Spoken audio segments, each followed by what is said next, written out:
CoinGecko just put out an article on these top DeSci projects. You need to pay attention to this, especially if you have had any questions about why DeSci. We go over what DeSci is all the time, and we go over, in fact, we've gone over all of these projects that they're going to mention in this article multiple times on this channel. If you like DeSci, make sure you hit that like button and subscribe, because we go over things like this. Breaking news. CoinGecko is hopping on the DeSci trend. Not too long ago, they came out with their first ever DeSci watch list. They were pretty late to the game with this one, actually, but you can see they put together a list of all the DeSci coins that are currently in existence, which they have on their platform. This list is more inclusive and more diverse than the one over on CoinMarketCap, so I definitely recommend using CoinGecko if you're interested in DeSci. But today's video, we're going to go over the key points in this article posted by CoinGecko. Now, it's a long one, so I'm definitely going to skip over some of it. And again, we've gone over all these projects in the past in way more detail than what they go over it with, so I'll link some of those in the description below. Let's start off with it. What is decentralized science? DeSci. Decentralized science refers to the use of blockchain technology and its features such as tokens, NFTs, and decentralized autonomous organizations. 2024 is going to be the year of DAOs, mark my word, to make various aspects of scientific research and collaboration more open, incentivized, and community-driven. The key takeaways here are that DeSci uses blockchain and decentralization to reform funding, data sharing, publishing, and collaboration in science. Pretty much the entire thing. And here are the key projects that they're going to mention. Just because I'm saying them already this early in the video does not mean that you should click away. If anything, you should rewatch this video because there's going to be a lot of information in here. Projects like VitaDAO, Athena DAO, and Genomes DAO are the biggest projects that carry the DeSci narrative. Now, whoa. That's not true at all. No shade to throw at Vita, Athena, or Genomes DAO, but let's just be honest here. Those are not the biggest projects in the whole space. Those are some well-known projects, and I'm definitely bullish on them, but we know that even as a function of market cap or community size, those are not the biggest ones. Token holding size, I don't care what you want to say. They didn't even mention VXV. VXV is way bigger than Athena's DAO. I think Genomes DAO is sitting at like a $3 million market cap. It's definitely a good project, but it's not the biggest.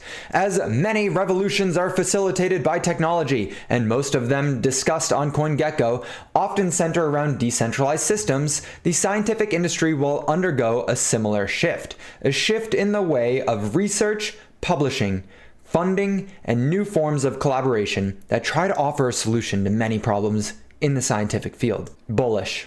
Definitely bullish.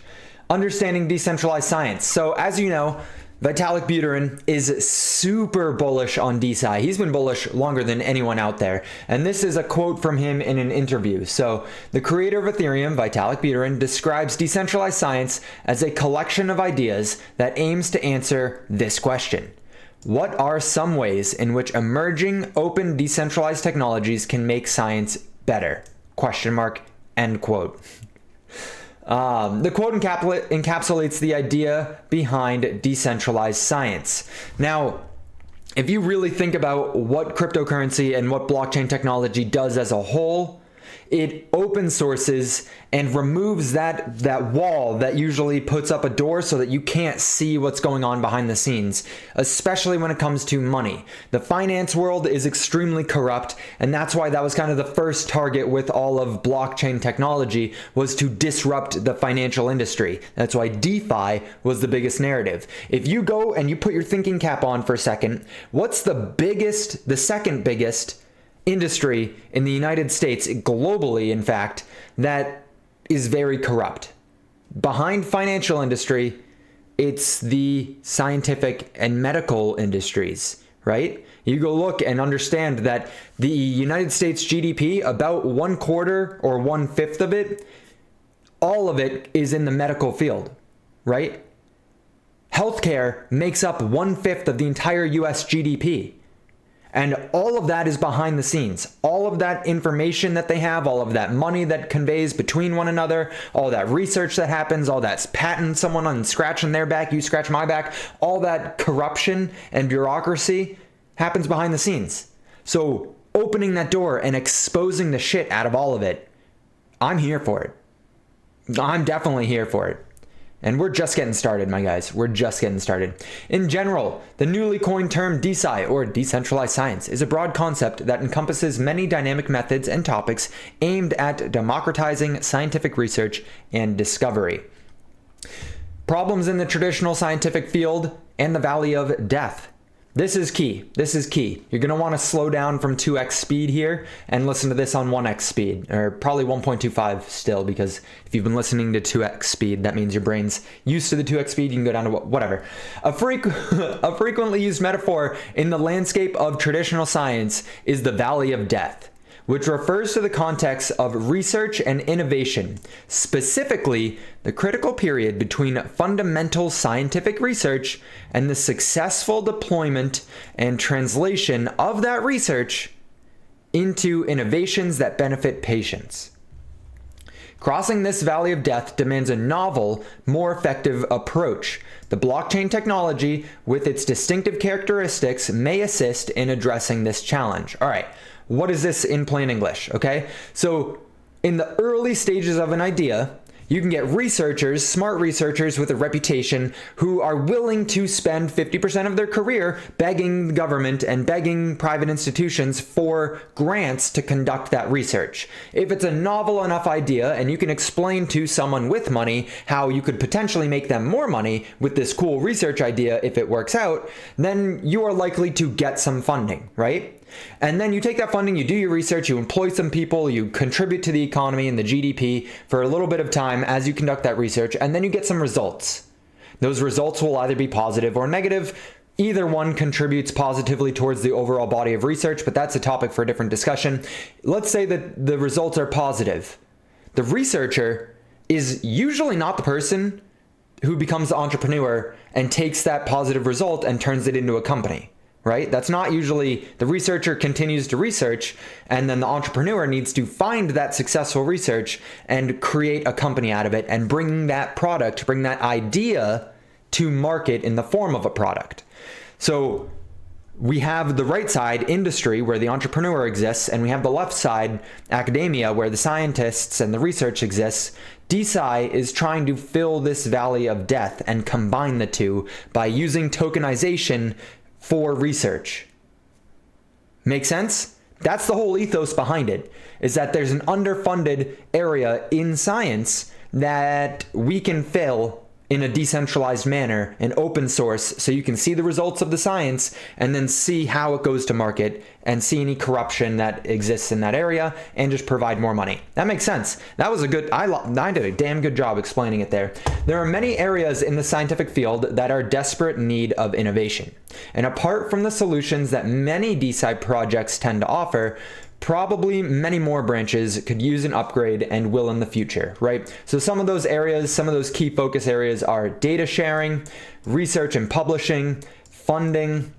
Data sharing is an interesting one because oftentimes patients don't want their data shared, right? I don't want my medical data shared off with everyone and their brother. I just don't. You probably don't either.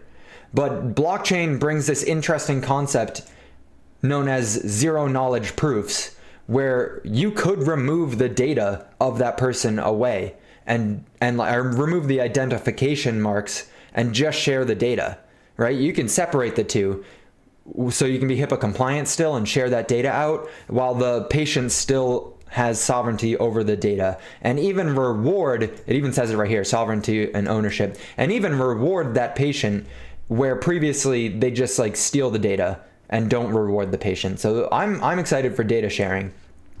Also excited for funding and research and publishing, whatever. I'm just excited for DeSci, guys. So now that you kind of have an understanding of why decentralized science, let's get into some of the weeds here and get to the meat of the article in which you really came for. You want to know where you should be paying attention.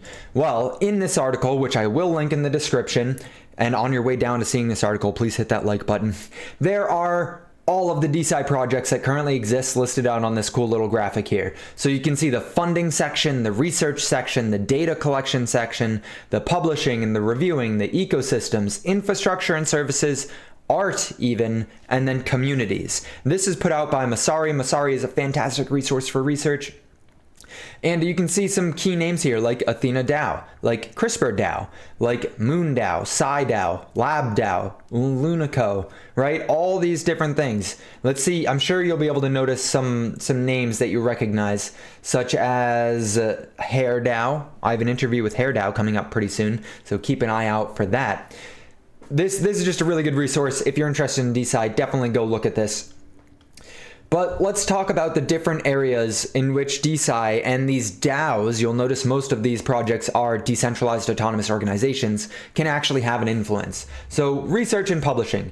One of the biggest challenges faced by traditional science, and made clear to anyone involved, is the extensive list of requirements that must be checked off before research can even begin, let alone publication if that milestone is reached.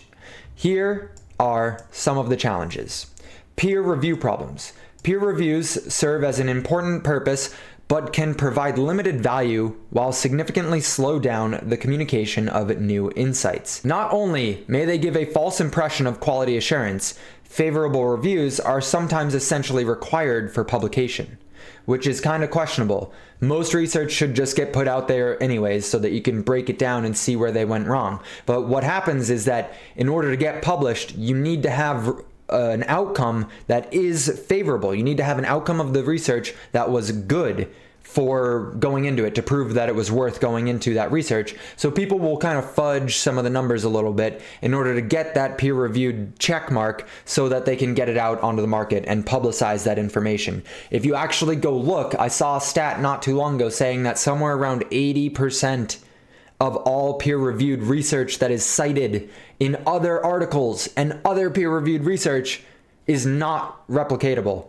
meaning the research was flawed in some way. If you can't replicate a study, then it's not a good study. Something went wrong.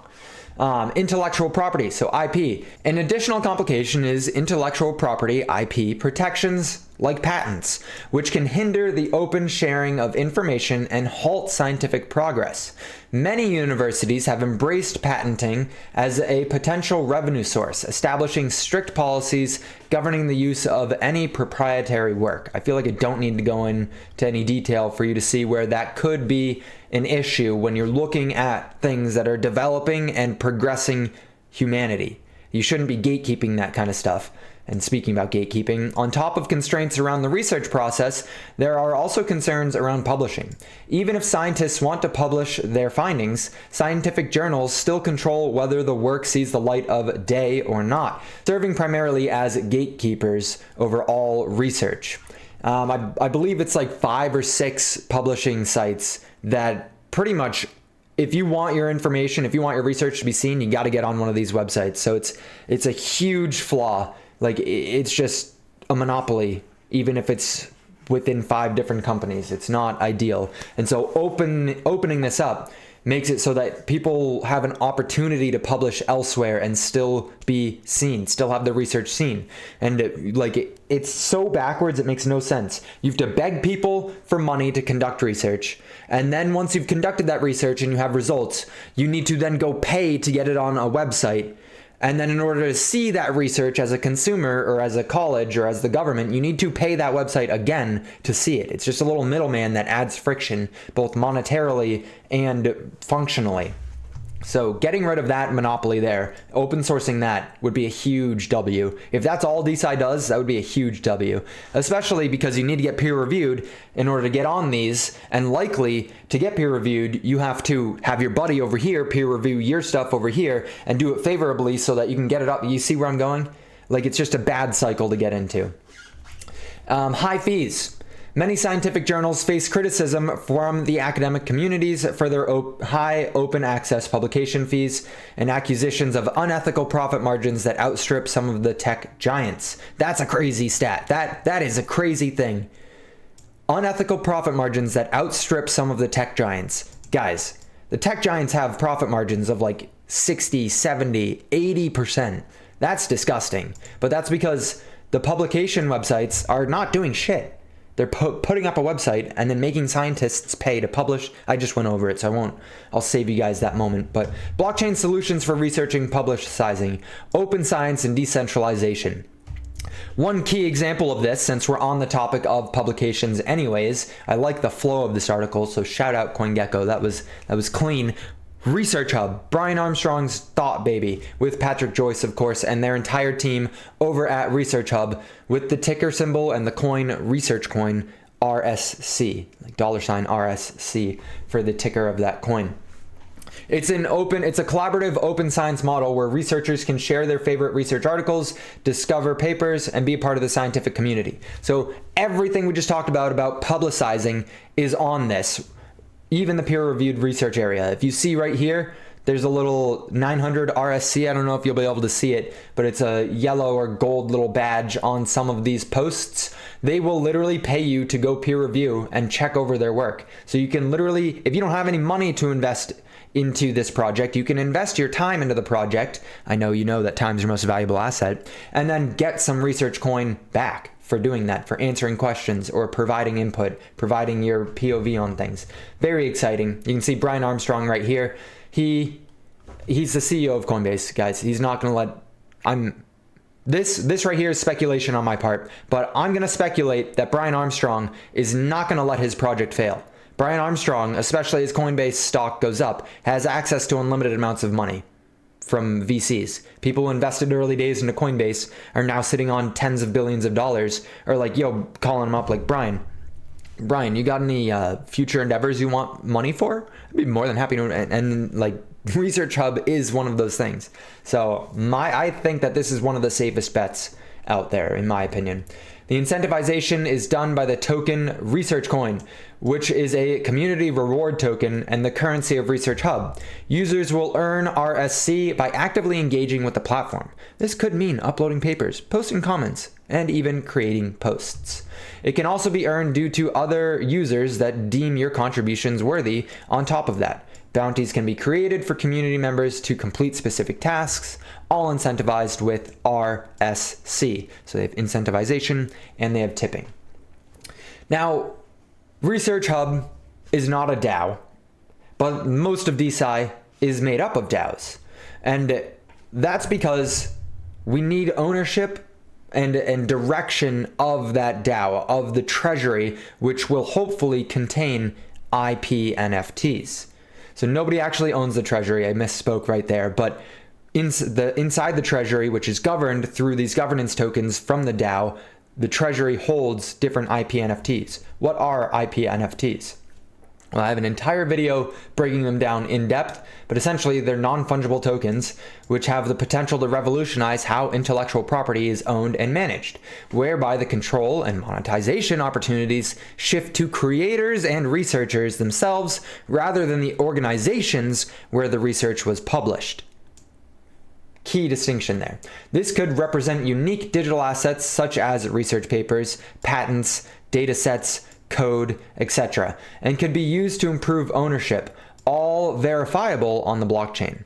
The transparency favor is key here, whereby peer review process could also be tracked fully with names of reviewers and publicized reviews. So, huge idea here. Essentially, researchers research, they get the results of that research, whether successful or a failure. That is intellectual property. That's IP.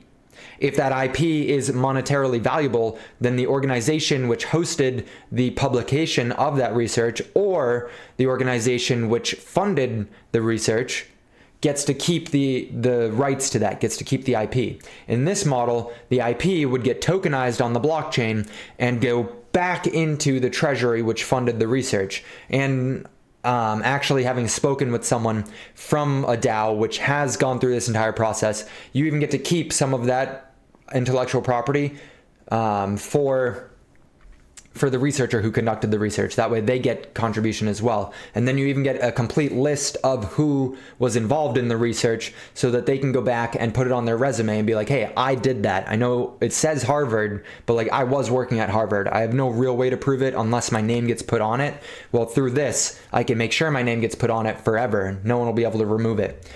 It's interesting because you might be asking, if you're a high-level thinker here, you might be like, well, NFTs are non-fungible. How could it be owned by the treasury and also owned by the researcher? Well, that's a good question. Molecule has created a system in which you can tokenize an NFT, which is kind of weird, but also makes sense because you need to be able to split it up a little bit. So it's like, it's a fungible token instead of a non-fungible token. I don't fully comprehend why they did it this way, but I think it's so that you have the option to have it be non-fungible or fungible, depending on what you want. But we've kind of gone over, for the most part, all of decentralized science. They have extensive grant applications. Like I said in the very beginning, you got to beg people to give you money.